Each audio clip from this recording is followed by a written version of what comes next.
Hey resellers, thanks so much for clicking on the video. Apparently you're interested in what I sold yesterday over on eBay, and I have 2 Poshmark sales to talk about today. If you like this video, please like this video, consider subscribing to my channel and turn on notifications so that you know when I upload more content. I am going to be uploading nearly daily videos between now and April Fool's Day, believe it or not. Between now and April 1st, I will be uploading, like I say, almost daily. So definitely drop a comment below about the type of content that you'd like to see, and I'm going to be bringing you guys some thrift with me videos. So some really big and cool things coming up on my channel. Subscribe, stick around, and let's get straight into what sold. Alright guys, sorry, I have my tablet with me here, so I'm just going to go through what sold. I'm not going to break things down the way that I typically do unless you guys are just really interested in seeing that content. I feel like sometimes when you're watching what sold videos and they're very numbers heavy on fees and how much it costs to ship and so on and so forth, what you're really interested in is how much I paid for it and what it sold for, right? Because you can kind of do the numbers on your own. You know, on average, eBay is about 12.5, 13%. And on my sales, 10% always goes to Samaritan's Purse. That is actually, I take that out, that is my tithes off of eBay. I contribute that directly to a ministry that I fully support, that I know spreads the word of God.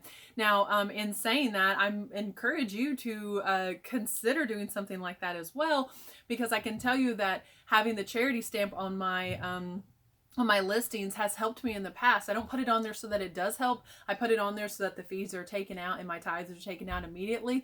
But I've had people say, I don't want to haggle with you about this, or I don't want to negotiate the price because it benefits a good charity. And I've had people buy stuff and say, I wanted to buy this item, and the fact that it could benefit Samaritan's Purse as well is a plus for me. So my items have actually sold because of that. So my cost of goods is always very, very low. I try to maintain under $5 an item for my cost of goods. So just keep that in mind. I'll tell you about what I paid for an item and what it sold for today. The first item that I have, I actually just listed this and it sold the same night that I listed it. This is a mid-century copper pot, a fondue pot. Now, I did not buy this to sell. On the bottom it says ODT Portugal, so it was made in Portugal. I bought this for myself because I love mid-century decor. That is heavily what my home is decorated in. We use this fondue pot once, maybe twice, and currently my family is vegan. My kids eat cheese, but that's it. So the fact that this thing is never going to get used again, I listed it. I pulled it out of my kitchen during that deep clean, listed this thing, it sold that night. This sold, so my cost on that, I want to say I paid $1. Actually, yes, I can still see the price on it. I need to get that off. I paid $1 for that item. I used it in my own home. It sold for $20 plus $10 shipping. So the buyer was $30 on that. I did have it listed at $29.99. I accepted a best offer that night because it's kind of a bulky item and I'm getting more hard goods heavy in my store. So those larger items, if I can get them out quickly as soon as I'm listing them, that's great. So yeah, I took a pretty, like a 30% discount on that, but I thought $20 plus they're going to pay shipping. That's awesome. So that sold. I have this adorable little terry cloth vintage baby romper. Now, I talked to you guys in my what to list for spring and summer and second quarter video about using keywords for upcoming holidays. I have keyword Easter and keyword springtime in this, and what do you think just sold immediately? It had some staining here and it has staining up here. This item, again, I took a best offer on it. I took a best offer of $9 plus the buyer paid $4.50 shipping on this item. So really, really adorable little outfit. I bought this from my friend's yard sale, and I want to say I bought an entire bundle of items from her, pardon me, and I paid somewhere between 25 cents and 50 cents. They were between a quarter and 50 cents a piece. We'll say 50 cents into $9 on this because I think what I've charged the buyers about what it's going to cost me to ship it. This next item I bought with my husband in mind because he loves vintage fedoras. So I bought this one. He has a vintage Stetson that is very similar, but this one was in better condition. This is not a Stetson. This is Creighton brand. And he actually liked his Stetson better. This one didn't fit him great. It's a size 7 1/4. I listed this the day before yesterday. I had immediately a few people respond that they liked the item, that they were watching the item. And so I put out some offers. One of them messaged me back and said, how do you know the hat is wool felt? And then the more I thought about it, I was like, oh, I don't know that it's wool felt. It might actually be a better quality, and you might be getting a really good deal at what I just offered you on this hat. As soon as the offers expire, I will change that detail, and I think it's actually better quality than that. And they responded back and said they didn't like wool felt, and they never made a move on him and never made anything on the offer outside of that. So someone stepped in and bought this hat for $30 plus $9 shipping. If you are curious about how to ship beautiful vintage hats like this and ensure that they don't get crushed, I have a video about that, how I shipped a giant Stetson, and I will be using the exact same method to ship this beautiful Creighton men's fedora. And I was so proud of my photos on this. When I was researching whether or not this hat was wool felt, I typed in a Google search, are Creighton hats wool felt? Are vintage Creighton hats wool felt? And one of the first things that popped up on Google was my picture of this hat. It was my listing because I typed in, you know, Creighton and wool felt. And it was beside a picture that I think was like a professional photo. And like my photo was looking really, really good. I was so impressed. And guys, that is just with a dollar store white poster board. I've shown you guys in the past, it's not close by, but I've shown you in the past it's like a trifold poster board on top of another poster board with these bright lights on it. And the pictures were so good on this. So it sold. There was only one sold comp, and it was not for $30. This sold immediately for $30 plus $9 shipping. And this, I want to say I probably paid $2 or $3 for this. So in my world, that's paying up for an item. The next item I have, this item received a lot of interest. It says the Tomten, I hope I'm pronouncing that right, and the Fox. I think there's like a folk story. This is a folk story, basically. It looks like a little gnome and this fox. And this was actually an old library book from our school library. Yes, from our our school library rather. And so I disclosed that, and I just had a lot of interest in this. And I denoted it, what edition it was and everything, and someone actually messaged and said they wanted a picture of this copyright. Before I could get them the photo, I'm not sure if it was them or someone else snatched this book up for $19.99 with free shipping. So it's just a little children's book. The pages in it are absolutely beautiful. The artwork is beautiful in it. But yeah, $20 on a kid's book. And I bought this from our school library, had a sale when my son, who is now 14, was in 3rd grade. So he's a freshman in high school now. I don't know if we ever even read this. And so it was in his children's books that I cleaned out of his closet a year or so ago, and listed this for $20 and made $20 pretty quickly on it. Let's see, the next item I just listed yesterday. I'm telling you that I've been trying to get away from listing clothing, especially fast fashion or mall brands even, of clothing, unless it's vintage or designer, something that really excites me. I just have not been listing a lot of clothing. And listing these hard goods that are going overnight or super quickly. I don't know if it's the new quality of items that I'm listing or how active I've been in my eBay store, but never before have I ever had things sell just as soon as I'm listing them, like some of these items are. So this item was a record that I bought a long time ago. I paid $1 for this, West Side Story, and every picture that I saw was basically this on eBay. There are tons of these on eBay. There are tons of them at $4.99, maybe $3 shipping, $6.99 free shipping, and they are all just the front here. And I thought, I'm not really sure. It was like one sold new in the package for $15.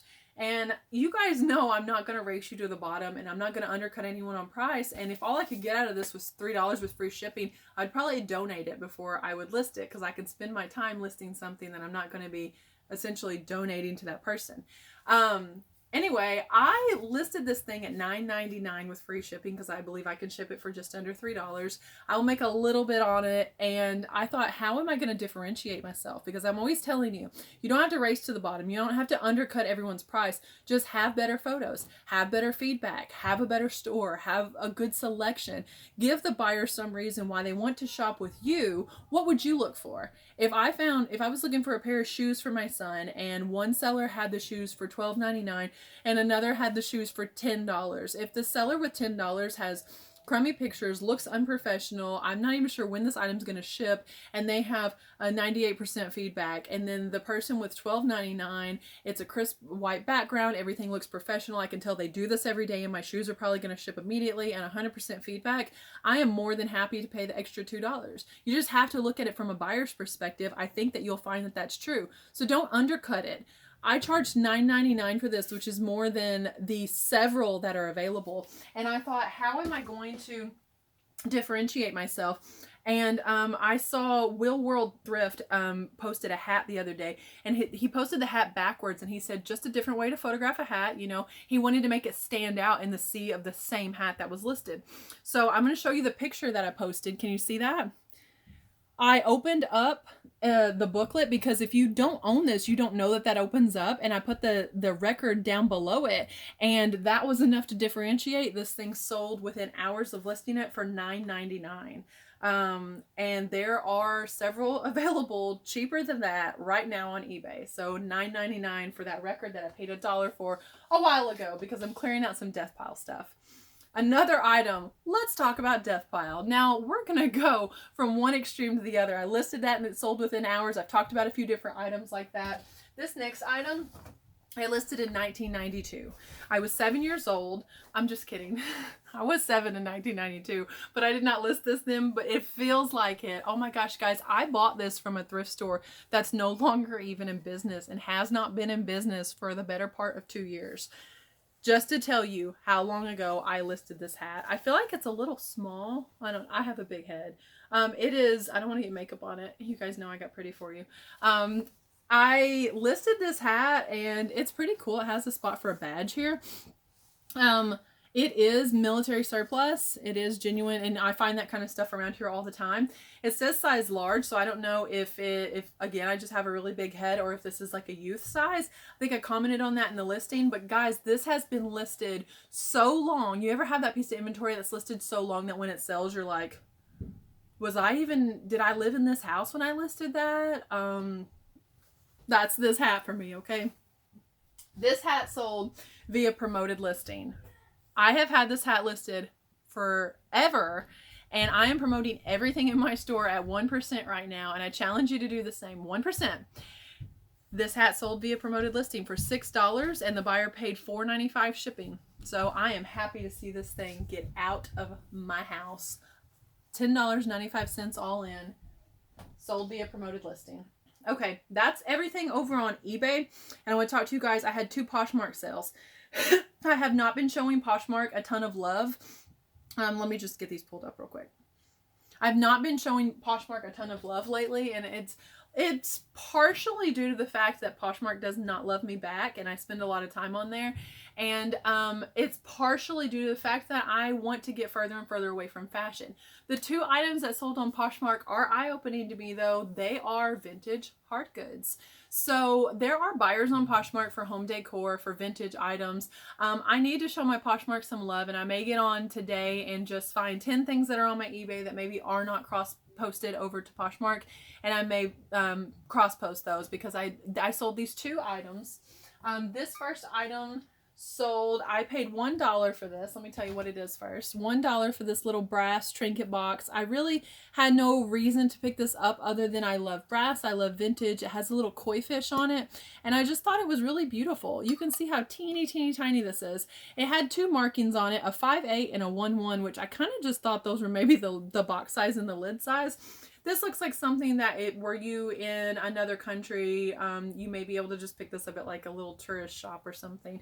I don't think it's anything really that special. There was a sticker on it at one point, but it was interesting enough. I wanted it to be in someone's collection. And you guys know I love vintage to the point that I will buy it just to get it in the hands of someone else that will love it. This was not going to match anywhere in my home because of the koi fish.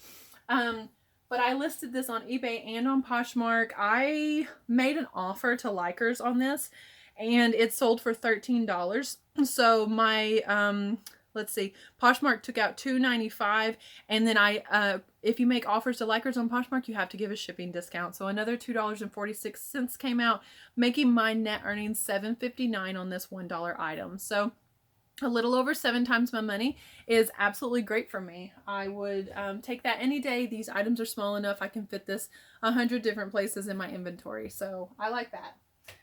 Okay, this next item, I talked on my Instagram recently about, do you ever have items that you're like, wait a minute, is that even still listed? Like when I'm maintaining my listings, I don't ever see that item in my store. Is that still listed? Well, I got curious about a few items and I found like 6 or 7 things, you guys, that eBay had just taken off. And I have been an eBay seller on there for a while, so I don't know. I mean, some of these things had probably been listed a year or longer, and maybe that's why they took them off. One of those things was I had 4 caller ID boxes that I had paid $1 for. I had listed at $9.99, maybe $10 free shipping, and they didn't sell, and somehow they got taken off of eBay. Well, I found those last week. I listed them, and within the week, every single one of them sold for $15.99 free shipping each. So I thought that was awesome. I think I ended up with like $11 in profit. So that was $44 straight in my pocket that had been taking up space on my shelf that I didn't even realize wasn't listed. But that's not the item that I'm going to talk about that just sold on Poshmark. This was another item that I thought was listed, and turns out it wasn't. These Pottery Barn plates. These are really pretty. They have like vintage posters on them. I'll show you what they look like. When I saw this, I'm not a Pottery Barn buff by any stretch of the imagination, but when I saw these, especially this one, it was just so interesting to see these that I turned them over on the back at my thrift store, and I saw that it said Pottery Barn, and Pottery Barn is definitely a brand that has a following. It is it's not as good as finding restoration hardware, but depending on the piece that you find, you would be surprised what you can get for some Pottery Barn items, including their linens, curtains, bedspreads, things like that. So those, I relisted them. I took new pictures because it had been so long ago that my picture quality was not quite what it is today. And let me tell you how much they sold for. I don't believe I had to make an offer. I did not have to make an offer on this one, okay? They sold those 4 plates. I'm sure I paid between 50 cents and $1 for those. So I either have $2 in that set or $4 in that set. And I sold them for $18. Poshmark takes 20%, which was $3.60, leaving me with $14.40 minus, we'll just say $4 that I spent on them is a $10 profit. So I am super happy with that. Again, being an item that was just sitting and I thought was listed and wasn't. So couple that with the $44 in caller IDs that also sold that I negligently thought were listed. That was $50 this week that I made off of items that just needed to be listed that I thought were listed. So I want to encourage you to go through and make sure some of those stale items that you listed when you first started reselling, are they really listed? Maybe I should make a whole video about that and why eBay does that. If you have some insight, comment below and let me know. But that is what sold today. I'm going to package these items up. Our roads are a sheet of ice, much like most of the country. So my husband is going to graciously take these to the post office for me because he is a rock star. How many of you, your spouse is like the true MVP of your reselling? Like, we're both self-employed, so if I catch him in the morning before he runs off to a job, I'm always like, will you take my packages with you? And he always gets my packages in before my post office puts everything out, because at our local post office, items go out 1 time a day, and that is at 11:30. So that's late enough. You know, I should be able to get up there, but some mornings, if he's on his way out the door, I'm going to go ahead and put him out with him. And I don't even have to go to the post office. So shout out to my phenomenal husband. I know he's watching, and thank you so much for all your support. Like I say, I've got some big things coming up on my channel, and next week I'm going to have a really cool unboxing on this channel. So stay tuned, and let me know also, I had an idea about a video, and I want to know if you guys would be interested in this, in an eBay haul. So you see like all these different fashion hauls, and I love fashion, you guys, and I buy a lot of my fashion off of eBay, and I thought, how cool would it be to start that as a trend, eBay hauls? And then I think if we could start it as a trend, we would also encourage other people to shop eBay, which is what we want, right? There's Amazon hauls, there are, you know, Zara, Shein, all kinds of hauls. People even do Wish hauls. It's kind of comical. So maybe I should do an eBay fashion haul. That definitely ties into the channel being an eBay reseller. I want to know what you guys think about that. So I may be expanding a little bit of content into some other avenues, other areas that I'm interested in, but I will always tie it right back in to eBay and to thrifting because I appreciate you guys watching this so much. God bless you. And remember, treat your business like your business.